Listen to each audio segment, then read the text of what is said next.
네. 다음으로는 그 주인공님의 목소리를 또 더 들을 수 있는 짧은 대담이에요. 시간이 많지 않기 때문에 짧게 저하고 여러분들을 대표해서 궁금한 점 질문 드리는 시간을 가지려고 한번 해봅니다. 선생님 앞으로 또 나와주시면 감사하겠습니다. 굉장히 준비를 많이 해오셨는데, 네. 10번째 시집이잖아요, 선생님. 10번이라는 또 의미가 있는데, 봄바람 은여우라는 시집이 여러 가지로 의미가 특별한 것 같아요. 그래서 꼭 수상을 하지 않아도 특별하지만 그래도 이번에 올해 2번째 맞는 송수원 시문학상 본상을 수상을 하셨거든요. 그래서 지난 9월 3일에 고흥에서 또 시상식도 열리고 했는데요. 함께하지 못하신 분들이 또 계실 수도 있기 때문에 짧은 소감, 그 다음에 또 청해 듣고 싶은 것은 그날 이제 시상식 날 어떤 재밌는 에피소드는 없었는지 한번 청해 듣도록 하겠습니다. 선생님. 예, 제가 이게 송수원 문학상만 받은 건 아니고요. 상 여러 개 받고 또 아마 받을 것 같거든요. 예, 뭐 아직 그냥 공개할 단계는 아닌 것 같은데 뭐 또 하나 상을 준다고 연락을 받았습니다. 처음으로 공개하는 건데요. 상금이 많지 않아서 그 상은 유명하지 않은 것 같아요. 근데 송수원 문학상이 시문학상이 단번에 유명해진 것은 상금이 많아서 그런 것 같아요. 시 쪽에 주는 상금 치고서는 하이 레벨이 3천만 원이니까. 근데 아직 상금은 못 받았어요. 아마 이달 중에 준다니까. 미리 좀 써요. 네, 오늘 좀 미리 당겨서 쓰려고 합니다. 25일 날이 공무원들 월급날이니까 아마 25일 날쯤에는 주지 않을까라고 예상을 합니다. 이 송수원 문학상은 전혀 아무런 준비도 없이 받은 상입니다. 너무 뜻밖의 받은 상이죠. 제가 송수원 문학상에 추천되었다라는 것은 알고 있었어요. 어느 선배님이 나한테 시집 9권 보내라 넣어요 그랬더니 어디 문학상에 추천하려고 그래. 어딘데요? 라고 그랬더니 송수원 문학상이라고 그랬는데요. 그래서 에이 뭐 제가 되겠어요. 그랬더니 아니 미쳐도 본전입니까? 뭐 집 2권 없어져도 뭐 몇 푼 안 되니까 보내라고 해서 이렇게 보내고 그러고 나서 그냥 저는 잊고 있다가 중국에 갔습니다. 이번에 아까 그 초록교육연대 친구들하고 11박 12일 여행했는데요. 정말 많은 것을 배우고 깨닫고 또 제가 내 일생에서 이 짧은 기간 이렇게 많이 거의 매일 하루 시 한 편씩 2편씩을 썼어요. 시가 막 쏟아져 나오더라고요. 아주 특이한 체험을 했는데 어쨌든 그 연길에서 윤동주 생가를 다녀왔거든요. 그 전에 대성학교에 갔었고요. 독립운동의 공간이죠, 그죠? 독립운동 세력들의 삶을 좀 보고 싶어서 갔었는데 윤동주 생가에 갔을 때 나는 좀 오래 있고 싶었어요. 근데 우리 가이드를 했던 그 뭐 선생님께서 돈 배낭을 저쪽 대성학교 앞에 그 가게방에 두고 왔다고 막 허겁지겁 갔습니다. 그래서 아주 아쉬웠지만 할 수 없이 그냥 그날 일정을 마치고 호텔로 들어왔는데 호텔에서 이제 와이파이가 돼서 이렇게 카톡을 열어보니까 이재문 시인이 당선됐다고 이렇게 송수원 문학상 확정됐다고 이렇게 문자가 보내놨. 이따 아마 디프리에 올지도 모릅니다. 오라고 했는데 오늘 강의였다고. 그래서 에이 뭐 농담 많이 하네 뭐 이렇게 하고서 카톡 주고받았어요. 그래서 혹시 싶어서 문자를 한번 저를 추천했던 우리 선배님한테 문자를 보냈더니 확정됐다고 문자가 왔더라고요. 그래서 그날 너무 기분이 좋았지만 이거 표현하면 좀 안 될 것 같아가지고 우리 마누라한테만 살짝 얘기했어요. 아직 좀 삭혀서 얘기하자고 그랬는데 버스 타고 이렇게 여행을 하는데 우리 마누라가 갑자기 앞으로 튀어나가니 버스 앞으로 마이크를 뺏어가지고 김학준 선생님 마이크를 뺏어가지고 제가 도저히 참을 수가 없어요. 너무너무 좋아서 참을 수가 없어요 하면서 거기서 공개됐습니다. 그래가지고 그날 저녁에 호텔에서 제가 그 한번 쐈죠. 전 16명 회원들 다 모여서 같이 제가 저녁밥과 술을 냈던 기억이 나요. 안 그래도 뭐 한번 쏠라고 했는데 아주 기분 좋게 그런 일이 있었고요. 시상식 날은 9월 3일이었었는데 그날 여러 가지 행사가 겹쳤습니다. 조태일 문학제가 곡성에 있었고 또 저쪽 진주에서는 그 김달진 문학제가 있어서 제가 아는 사람들이 또 이제 다 그쪽으로 갔어요. 그리고 광주 전남 쪽 사람들이 이제 고흥을 갈 텐데 고흥에서 시상식 했거든요. 고흥은 대한민국에 제일 먼데요. 광주에서도 1시간 반 이상 걸리는 그런 데였습니다. 그래서 걱정을 많이 했는데 그 군청에서 주는 상이라 뭐 여러 가지 요구가 많아요. 버스를 빌렸냐? 몇 명이나 오냐? 그래서 화하는 몇 개 오냐? 뭐 축하객은 몇 명이나 오냐? 뭐 이런저런 것 뭐 계속 해서 내가 아니 너무 그렇게 하면 나 상 안 받겠다고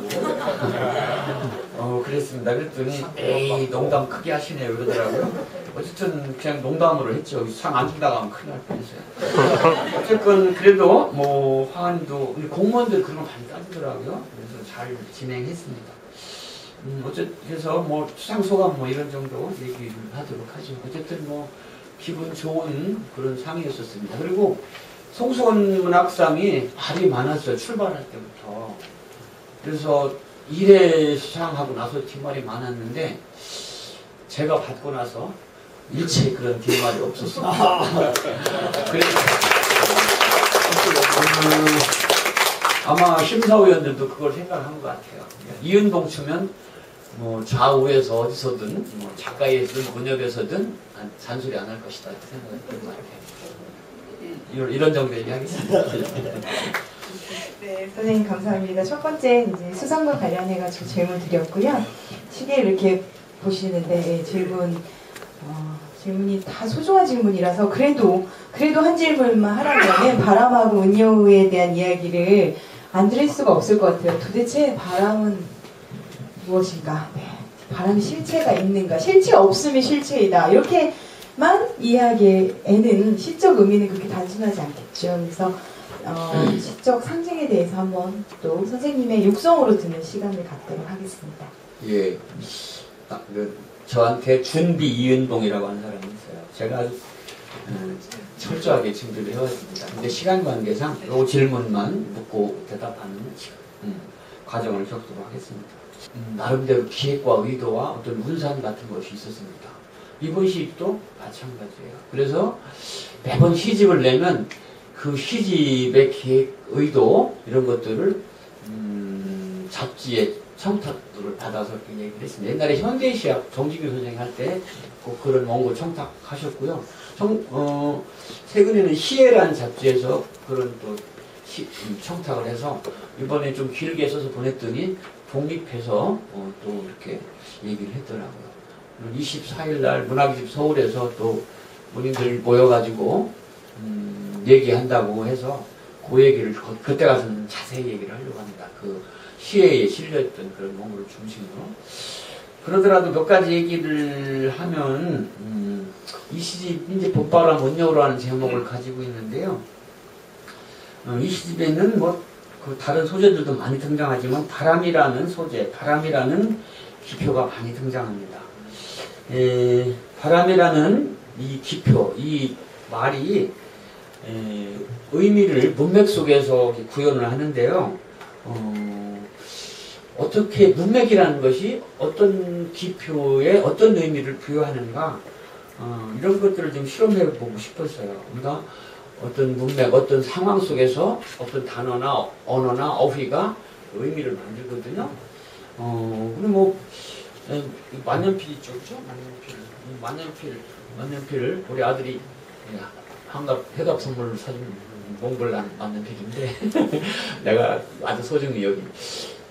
그냥 필이 더군데요. 박범 시인의 소설에 가면 이 만년필이 어떤 남성의 그 성기를 가리키기도 하고요. 해삼이라는 연체동물이 있는데 바닷가에 그 한강시 아버지 한승원의 소설에 가면 이것이 또 여성의 성기를 또 가리키기도 합니다.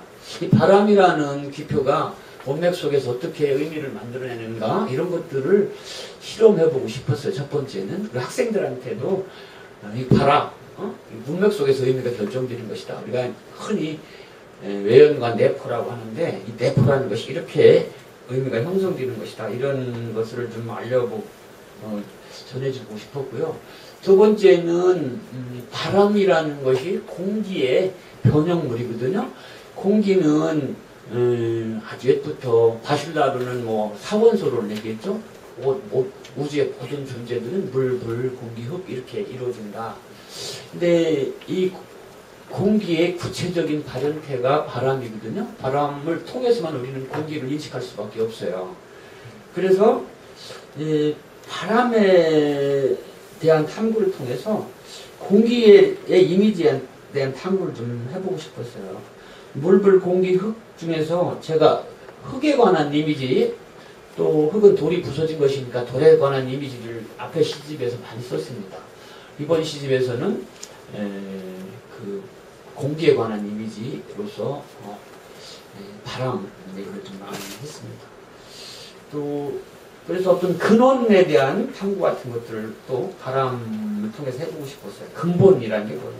바람의 문자, 바람의 집, 바람의 칼 이런 등을 시해서 그런 걸 좀 해봤고요. 근데 뭐 전체적으로 바람의 이미지에서 제가 발견한 것은 인간의 마음입니다. 인간의 마음. 그래서 봄바람 은여오라는 이 표제시는 인간의 마음은 봄바람 같은 것이다. 봄바람은 은여우 같은 것이다. 이 얘기는 인간의 마음은 변덕이 심하다 이런 얘기죠. 끊임없이 변하고 움직이고 하는 것이 인간의 마음이다라는 얘기를 해보고 싶었어요. 인간의 마음 중에서도 인간의 마음을 보통 3분하지 않습니까? 본성, 이성, 감성 이렇게 나누기도 하고 이두애고 슈퍼애고로 나누기도 하고 의식, 선의식, 무의식 이렇게 나누기도 하고 보통 3분 하는데요. 인간의 마음의 그 뿌리가 되는 것이 프로이트식으로 얘기하면 리비도인데 이 리비도라는 것이 종잡을 수 없는 거거든요. 끊임없이 움직이는 것이고 변화하는 것이고 또 이것이 리비도에서 또 감정이 나오고 감정에서 또 이성이 나오고 그런 것인데 이런 몸 속에 들어있는 마음 중에서도 어떤 근원적인 속성, 이런 리비도, 무의식 이런 것들을 또 바람을 통해서 얘기해보고 싶기도 했습니다. 기타 뭐 바람은 사람이기도 하고요. 또 마음이라는 것이 나잖아요. 내 마음이잖아요. 마음이 구체적으로 뭐냐? 나죠, 그죠? 이제 나란 무엇인가라는 것을 또 바람을 통해서 얘기해보고 싶어서 아까 금요일의 바람이라는 시 같은 경우도 금요일이면 광주에서 바람처럼 서울로 올라오는 나를 한번 객관적으로 드러내보고 싶었습니다. 기타 다른 얘기들도 많습니다만 저쪽에 사인을 보내네요. 이제 그만하라고요. 뭐 이런 정도 얘기하고 다른 얘기들도 많은데 우리 두 사람 대담 마치도록. 고맙습니다. 네.